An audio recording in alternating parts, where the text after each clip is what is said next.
Perfume, a história de um assassino. Este é um filme muito peculiar e incomum que transcende o artístico, nos trazendo algo muito diferente. Então assiste o vídeo até o final pra gente entender o quão peculiar é este filme. Alô velhinho, eu sou o Ender, seu canal Producena, lugar onde eu comento filmes na visão de quem cria, na visão roteirista. E no dia 26 de janeiro de 2007 foi lançado o filme O Perfume, hoje disponível na Netflix, cuja sinopse fala que, na França do século XVIII, Jean-Baptiste Grenot era um aprendiz de perfumista com um dom incomum de diferenciar todos os odores à sua volta. Sua obsessão era extrair e preservar o aroma da feminilidade, o mais sublime dentre todos. E como protagonista temos Ben Whishaw, o nosso sublime perfumista.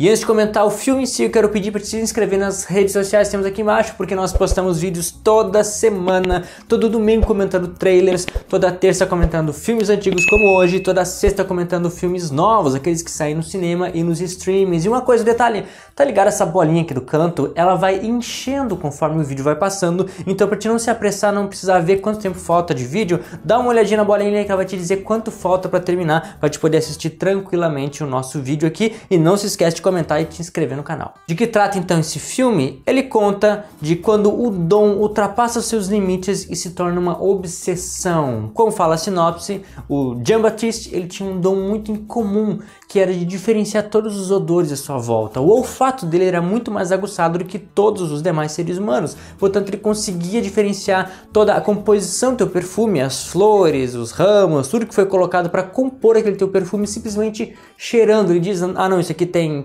amêndoas, isso aqui tem lírios, tem amora, sei lá o que se põe no perfume. Ele consegue dizer tudo isso e muito mais, não só o que está perto, mas todos os cheiros da natureza, tudo ao seu redor, tudo a distâncias longas se ele quiser. Ele é tipo um cão farejador. E ele tem esse incrível dom e com isso ele consegue perceber com muito mais profundidade todas as nuances e a beleza que tem dentro daqueles cheiros dos aromas. E com isso ele se torna muito obsessivo porque ele quer sentir sim todos os aromas da terra, ele quer sentir coisas diferentes e ele quer preservar o quê? O aroma da feminilidade, que aí se estabelece a grande obsessão dele de extrair o cheiro de um ser humano, porque cada um tem o seu cheiro, alguns não tão bem aparentes, outros têm, mas esse cheiro ele queria ter para ele. E é nesse momento que chegamos numa linha muito tênue entre o artístico do que o filme é com o doentio que ele pode ser, porque para criar tudo isso, toda a visão desse filme, conseguir enxergar na visão de um psicopata, de um assassino, de alguém obsessivo por algo, a pessoa tem que ser muito doida da cabeça. E é por isso que esse filme nos chama a atenção, porque ele é muito diferente, a gente não espera exatamente como que o nosso cabeçudinho ali, o nosso Jean, vai reagir, o que ele realmente quer, até onde ele está disposto a ir para conseguir o que ele deseja. E contar a história de um assassino é uma coisa muito perigosa num filme, porque a partir do momento que tu mostra como pensa um assassino, tu pode colocar na cabeça das pessoas a seguinte questão: e se? E se eu tentar? E se eu fizer? E se eu gostar? E por que não? É muito ruim falar dessas coisas, porque toda a história mexe com a gente de uma forma ou de outra. Então não necessariamente tu vai sair um assassino depois de assistir esse filme, mas tu tem uma certa tendência a coisas assim meio doidas, meio obsessivas, tu já vai sair um pouco mais obsessivo do que antes, um pouco mais convencido de que tu tá certo e não errado. Essa história traz uma divagação sobre a vida, sobre a existência, e o que se torna uma obsessão. Por que que eu existo? Se eu tenho esse dom, por que que eu não devo usá-lo? Por que que eu não devo ir até além dos limites da humanidade para chegar onde nenhum outro ser humano chegou? Então, trabalha no porquê que tu vive, porquê que tu faz, porquê que tu é o que tu é, e isso pode, só que num momento onde ultrapassa os limites da moral e da ética da sociedade. Para contribuir nesse conceito artístico, eles nos trazem um narrador que conta toda a história de Jean-Baptiste, desde o início da sua vida, cada detalhe, como ele se tornou um assassino, mesmo logo depois de ter nascido, ele já foi responsável por uma morte, a morte da sua mãe, que a gente já vai falar em seguida.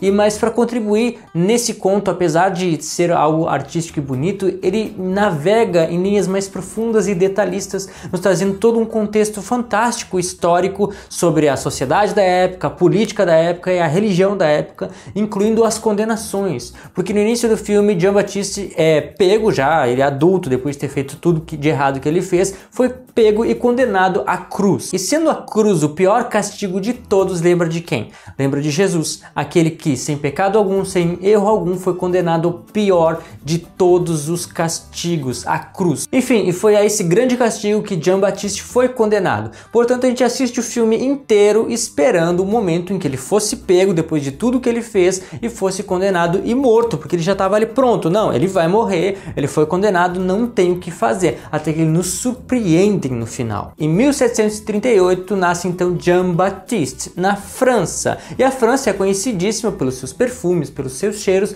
mas por quê? Justamente porque lá é o lugar mais cheiroso e mais belo do mundo? Não, exatamente o contrário. Lá é o lugar mais fedorento, o lugar onde tem mais sujeira, mais pobres, mais pessoas vivendo de qualquer jeito, nas ruas e mendigos. E justamente por isso eu acho que ela se obrigou a fazer o oposto, a pensar em cheiros, em formas de tornar a cidade, mesmo do jeito que era, sem pensar nas pessoas, mas na alta classe que precisava se destacar, de criação de perfumes, a produção de perfumes. Portanto, lá surgiram os grandes perfumistas. Portanto, ser essa história na França não seria nada menos justo. E assim que Jean Baptiste nasce, acontece o primeiro assassinato da sua vida. A mãe dele, pelo que se parece ali, ela já teve vários filhos e muitos deles acabavam morrendo após ter nascido, porque ela os deixava ali atirados, ela não queria engravidar, não queria ter filhos, e ele foi mais um desses que aparentemente iria morrer, mas que acabou não morrendo. Ele começou a chorar e as pessoas viram que ela tinha deixado ele ali para morrer e fugido, e com isso eles enforcaram a mãe dele, e por causa então do nascimento dele, por ter chorado, uma pessoa morreu porque ele nasceu, a mãe dele. Em seguida ele foi levado para um orfanato e ali ele passou 13 anos da sua vida a fim de gerar um lucro para a mulher do orfanato, que não necessariamente cuidava das crianças ali, mas se aproveitava do dinheiro do governo para poder fazer o que ela quisesse, na desculpa de que estava cuidando de crianças, até os 13 anos, onde ela vende ele para um senhor lá que usava as crianças para serviços pesados e tudo. E logo depois que ela vende, ela é morta, ela é pega por uns bandidos lá e matam ela, pegam dinheiro e morre. Mais uma pessoa que morre no caminho do Jean Baptiste sem que ele mesmo tenha o feito, mas por causa da existência da vida dele. Ou seja, alguém que nasceu para que as outras pessoas morressem, né?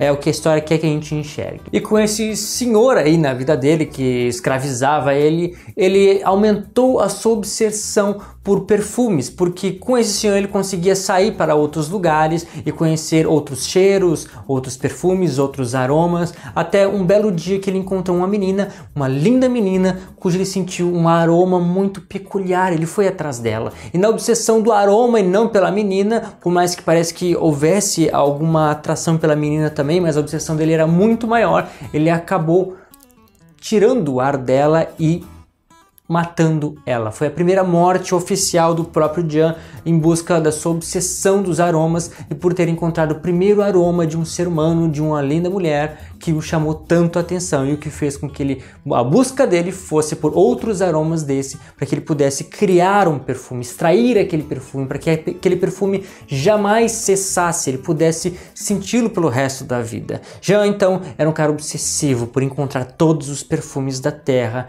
e neste momento ele decidiu: eu quero extrair o perfume das mulheres, da feminilidade. Vê o quanto doentio pode parecer isso aí, e eu não quero nem falar o que acontece depois que a menina morre e ele... Tudo bem, ele vai e ele cheira ela.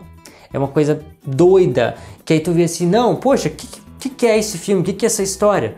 Mas tudo bem, a gente segue observando o personagem e até onde ele vai por causa disso. Um belo dia, depois de ter provado para um mestre perfumista Baldini, que era um perfumista muito conhecido na época, que ele tinha capacidade de diferenciar esses perfumes, esses odores, e portanto seria um bom aprendiz para ele, Baldini compra ele desse senhor por bom preço, e esse senhor na sequência é morto. E a gente vê que o dom de Jean Baptiste na verdade era uma maldição, porque por onde ele passava, para que ele pudesse avançar, quem estava com ele antes teria que falecer, teria que ser apagado de uma forma ou de outra, sendo por ele ou, na maioria das vezes, pelo destino, né? Um destino amaldiçoado. E ali Giambattista aprende muitas coisas sobre a perfumaria com Baldini, inclusive qual a composição de um bom perfume. Um perfume é composto de 12 mais 1 elementos, ou seja, os 4 primeiros elementos dão aquele perfume que tu sente na hora, os 4 próximos são aqueles que ficam por mais um tempo, algumas horas, e os outros 4 perfumes são aqueles que duram, que criam um rastro por vários dias, e o último perfume, o 13º, o último elemento, é aquele que faria com que ele ficasse inesquecível e trouxesse aquela coisinha que o torna impecável e indistinguível de outras coisas. Aprendido isso e mais algumas outras coisas com Baldini, ele o convence de criar uma carta de recomendação para um outro lugar que eu não lembro exatamente onde, já fora de Paris, da França ali, onde ele aprenderia como extrair o perfume das coisas, novas técnicas para conseguir chegar até onde ele queria na sua obsessão. E com isso, logo que Jean parte, o Sr. Baldini, feliz que agora tem um negócio próspero e tudo mais, muitas receitas de perfume, acaba morrendo, dormindo na sua última noite de vida. E assim, mais uma vez, Jean deixa mais uma morte, um rastro de morte no seu caminho, na sua amaldiçoada vida. Enquanto está ali sozinho, viajando, ele percebe que ele mesmo não tem um cheiro. Ele encontrou o cheiro de muitas coisas nele, menos o cheiro próprio dele. Ele entrou em conflito com isso, entrou em loucura, porque não poderia ele próprio, capaz de distinguir todos os cheiros do mundo, não identificar o próprio cheiro. E eu tive uma experiência muito interessante no assistir esse filme, porque eu assisti ele no tablet, viajando de carro. Eu viajei de uma cidade a outra com pessoas que eu não conhecia, e junto ali no carro tinha uma menina com um cheiro, um perfume muito forte. E logo na sequência, ali na estrada, a gente passando por um terreno assim, fazendas, esses lugares assim, eu senti um cheiro forte, o oposto. Ela tinha um perfume bom mais forte, um cheiro ruim de zurrilho, que para nós aqui no sul é zurrilho. Provavelmente vai conhecer este animal como gambá, aquele cuja urina fede terrivelmente a quilômetros de distância. Então eu senti no carro tanto um cheiro bom, forte, mas né, é meio ruim pro nariz, tá do lado ali, e um cheiro forte, ruim, e até a música que estava tocando no carro falava de cheiro. Então eu tive uma experiência completa, quase 5D, desse filme assistindo nesse contexto todo. Chegado agora no lugar onde ele aprenderia uma técnica nova de como extrair o cheiro das coisas, ele aprende como fazer isso com pétalas, com flores e tudo mais, e ele decide então pôr em prática o seu plano obsessivo. E assim ele captura 2 mulheres para extrair o cheiro delas. Então ele apaga essas mulheres e põe elas dentro de um tanque a fim de extrair o cheiro, o aroma delas e colocar num frasco. E o que acontece? Ele não consegue, mas depois ele percebe como fazer isso e enfim, ele descobre, ele obtém êxito, ele conseguiu extrair o cheiro de um ser humano.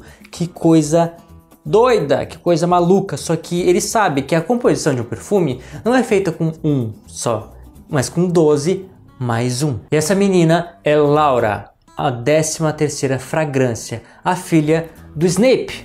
Pois é, o ator do pai da Laura é o mesmo que interpreta Snape em Harry Potter, e não tem como não enxergar o Snape naquele cara, naquele personagem, né? Então, enfim, tornou um pouquinho mais peculiar a história, o filme de assistir. E é esse senhor que conseguiu pegar Giambattista depois que ele apagou 13 meninas, inclusive a filha dele. E agora preso, pronto para ser condenado, ele conseguiu extrair todos os 13 perfumes e transformou aqueles em um só. E a gente descobre que o perfume na verdade não é só um exímio perfume que ele conseguiu fazer, mas um perfume que tem um poder de conduzir, de manipular as pessoas. E assim chegamos à cena final, onde ele está lá pronto para ser condenado, só que ao invés de ele chegar lá pronto, desnudo para ser colocado na cruz e torturado e tudo mais, ele chega com uma roupinha de senhor, todo ajeitadinho, e um lenço cujo ele coloca o perfume e espalha para todos.